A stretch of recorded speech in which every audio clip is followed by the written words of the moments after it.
Odé é uma música Sim. que faz parte do Afrofuturista, que é um EP. Odé começou a ser feita em 2017. Foi bem espontâneo. Uma amiga, que eu não era minha amiga, eu conheci nesse dia. A gente se conheceu no Rio Vermelho. Eu tinha a prática de sair na noite, às vezes dia de sexta, sábado, ir para lugares boêmios com meu violão, ficar numa balaustrada tocando, tomando vinho barato, conhecendo pessoas. Um chato. Curtindo. Isso. E uma noite dessas no Rio Vermelho eu conheci essa amiga, Marina, e aí ela também é artista, compositora e tal. E ficamos a noite toda ali tocando violão, cultivando amizade, se conhecendo, sabendo mais um sobre o outro e tal. Ela também tava com o namorado dela da época, né, Juninho. E aí... Essa história vai terminar bem? Vai, muito bem. E aí... Foi tão bom e eles estavam hospedados em lugares diferentes em Salvador. E eu morava numa república. Eles estavam distantes. Tipo, eles eram de Minas Gerais e estavam conhecendo Salvador. Ela tava num lugar e ele tava em outro. E eles não estavam podendo dormir juntos. Porque eles estavam em lugares diferentes. Eles vieram em condições diferentes de viagem pra Salvador, entendeu? E aí, tipo, eu ofereci deles dormirem no meu quarto lá na República. Tinha uma cama e um sofá. E eu dormi no sofá e eles dormiram no meu quarto. E, tipo, eu posso falar isso aqui porque essa pessoa ela fica também. assim em público. Mas a confiança foi tanta, foi uma parada assim nova pra mim, de tipo, dela chegar no meu quarto assim e já tirar a roupa, ficar de calcinha e sutiã e dormir lá na minha cama com toda a confiança. Eu fui dormir no sofá, ela dormiu com o namorado dela lá.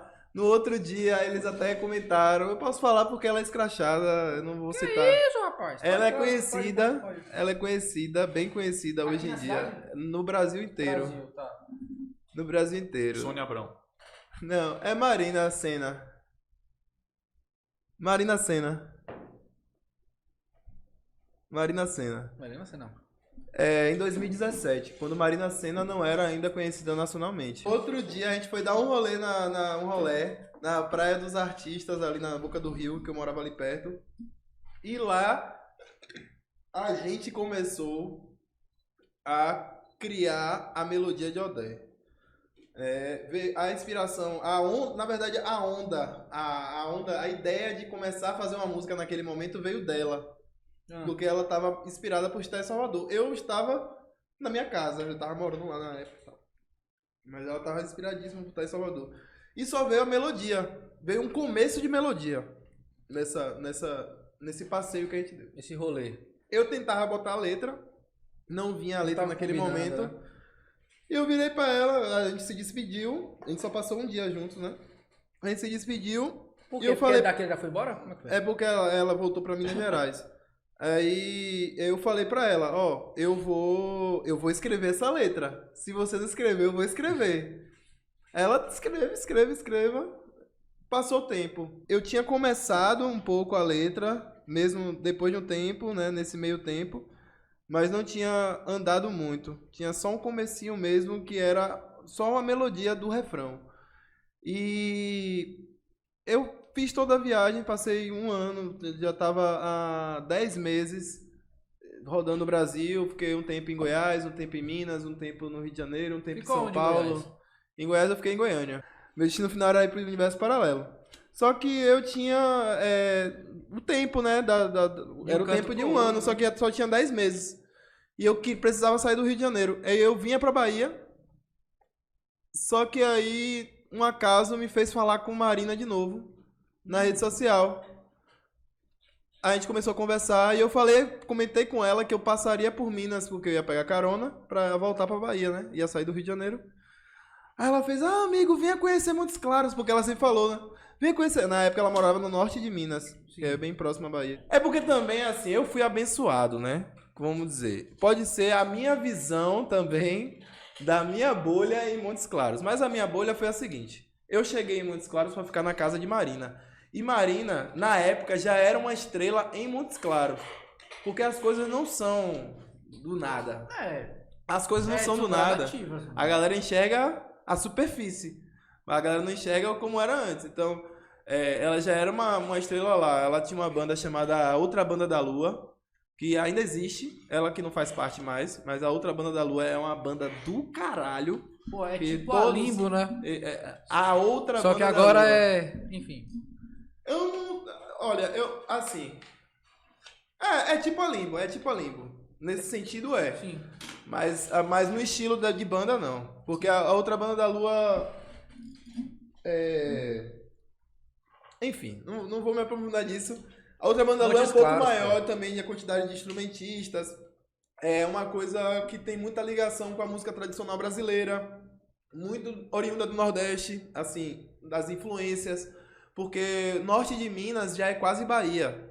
E eles têm uma influência gigantesca da Bahia. Eles amam pra caralho. Ele é bem miscigenado assim. Marina tem muito mais influência do Nordeste do Brasil do que do Sudeste. Talvez por isso que ela tenha esse gás todo para ela deslanchar e produzir tanta coisa que bate no ouvido e no coração da galera em geral no Brasil, porque eu acho que o Nordeste tem muita coisa de... Acho, não, com certeza. Que o Nordeste, ele o grande coração do setor cultural do Brasil. Não tem pra onde correr, desculpa você de qualquer outro lugar, mas o coração da cultura brasileira tá aqui no Nordeste, mano. Não tem pra onde correr. E aí, cheguei lá numa terça-feira em Montes Claros. E eu falei, amiga, eu preciso de um jeito pra me manter aqui. Ela fez, eu vou conseguir show pra você. Cheguei na terça, na quinta eu já tinha um cartaz num bar. Na outra terça eu já tinha show. Na outra quinta eu também já tinha show. Aí peguei uma semana que eu fiz 3 numa semana. Coisa que eu nunca fiz em Alagoinhas, mesmo fazendo barzinho. Hoje eu não faço mais barzinho. Mas talvez porque eu não estivesse naquele gás também, né? Sim, porque sim. Assim, como você tá longe de casa... E você precisa pra caralho. E você precisa pra se manter, porque quando eu cheguei lá, ela me ofereceu, ó, eu tenho um quarto aqui vazio. Se você quiser, você pode ficar até meses aqui. É só você ajuda no aluguel, vai ser ótimo pra gente. E na época ela não tava parando lá. Eu tive pouquíssimo contato pessoal com a Marina, apesar de morar na casa dela. Então você só ajudou no aluguel e ganhou uma casa inteira. Aluguei uma casa, isso, morava eu, ela e uma outra amiga, Mariana também. Mariana também não, porque Marina e Mariana. Rui Barbosa? E aí... Tá, Marina só vivia viajando, que na época ela tava formando Rosa Neon, que foi o primeiro projeto que fez com que ela aparecesse um pouco nacionalmente, pra depois ela ir pra carreira solo. A Rosa Neon foi aquela que ela lançou. Ai, que delícia o verão. Você não chegou a conhecer? Não. A gente mostra o ombrinho, a gente brinca no chão. Ah, sim, então conheço. Aí ela tava formando Rosa Neon, então ela não parava lá, ela ia pra BH, ela ia pra Diamantina, a galera tava fazendo as imersões e tudo mais. E aí eu que fiquei cuidando da casa junto com Mariana. Mariana também saiu o dia todo, então eu ficava muito tempo também sozinho dentro da casa de Marina. E aí pronto, Odé é um pouco sobre isso, porque Odé, ela teve um processo de 2 anos, não, 2 anos não, 1 ano e meio por aí, entre o processo dela começar e ela ir se concluindo. E ela só foi concluída porque eu tive a fé de ir atrás dela. Então, até me perguntaram no Instagram, de onde veio a inspiração de Odé? A inspiração dela vem da própria busca em criar ela. Caralho. É a fé que eu fui buscando no caminho e eu encontrei ali, num ponto que seria talvez... o ponto-chave para que minha mente, meu coração conseguisse receber as informações daquela música. Porque, tipo, por mais que ela não tivesse lá, quando ela foi concebida, quando a música foi concebida e escrita, Marina no caso, né? Ela tinha energia desde o início na parada e ela esteve desde até o final, até eu escrever a última palavra que eu olhei para a música, a letra e disse, tá pronto, posso botar pro mundo. Agora eu vou produzir. E a produção, e até chegar ao lançamento, que foi ontem, também teve todo esse exercício da fé, né? Foi muita coisa que aconteceu entre escrever também e gravar. Tipo, Escrevi ela em 2000 e... Eu posso estar perdendo... 2018. Não, 2018. Escrevi ela em 2018. No final de 2018 eu volto pra Salvador. E eu voltei pra Salvador na intenção de gravar o EP que na época eu chamava de Viajando em Mi Maior. Só que aí depois eu mudei pra Afrofuturista por causa dos elementos que eu fui encontrando pelo caminho. A mudança foi assim, bem sutil de nome, né?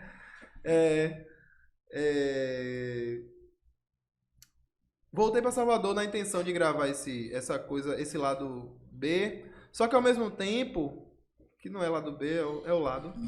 Ao mesmo tempo, eu tinha voltado do Rio de Janeiro, de São Paulo, eu tive experiência em baile funk, tanto em São Paulo quanto no Rio de Janeiro. E eu tava mais aberto à música pop, na verdade. Né? Eu passei muito tempo da minha vida querendo ser um underground. Querendo ser o Marcelo Falcão do Rapa. Ah, mas eu gosto muito de Marcelo Falcão. Coisas... Não, eu gosto, mas o que eu tô falando é o seguinte, porque às vezes a gente fantasia demais, a gente acha que o Marcelo Falcão ele não absorveu as coisas que muitas pessoas têm como as coisas do mundo, ou as coisas levianas, vamos dizer assim. E às vezes a gente cega os nossos olhos, por exemplo, posteriormente. Onde eu quero chegar com isso? Era muita responsabilidade que eu dava para mim mesmo. Do tipo, você mesmo eu só vou poder fazer esse tipo de música. Só vai ser válido se fizer isso. Se eu protestar, se eu falar de coisas que mudem a vida das pessoas. E não sei o que. Então, fazer trap. Não, na época o trap não... Nem existia direito. Não, existia. Mas não era... Trap? Que não foi isso, porra? Já existia, pô. Já existia, só que ainda não tinha tomado tudo como tomou, né? Sei lá, 2020. Isso era 2018. Não tava nascendo. 2018... Não... Tava nascendo. Lá fora já tava... Lá fora já era. Já era foda. Só que aqui quem ouvia de trap? Rafa. Makona Tafari. Não, nunca ouvi. Rafa Moreira? Rafa Moreira Eu nunca ouvi Rafa Moreira. Transformou isso em popular. Mas Makona Tafari, que é de Salvador, é parceiro de Rafa Moreira. Eles já gravaram coisas juntos. Eu ouvi o som de Rafa Moreira com Makona Tafari. Mas é porque, tipo assim, no começo, nessa época de 2018, eu ainda era chato. Eu não ouviria, por exemplo, como eu já ouvi Matuê e curti, assim, pra correr, botar pra correr, ouvir um Kennedy, tá ligado? É engraçado, é legal. Só que nessa época eu ouviria e diria, porra, esse cara, velho, porra, só fala de droga, só não sei o que, chatão, tá ligado?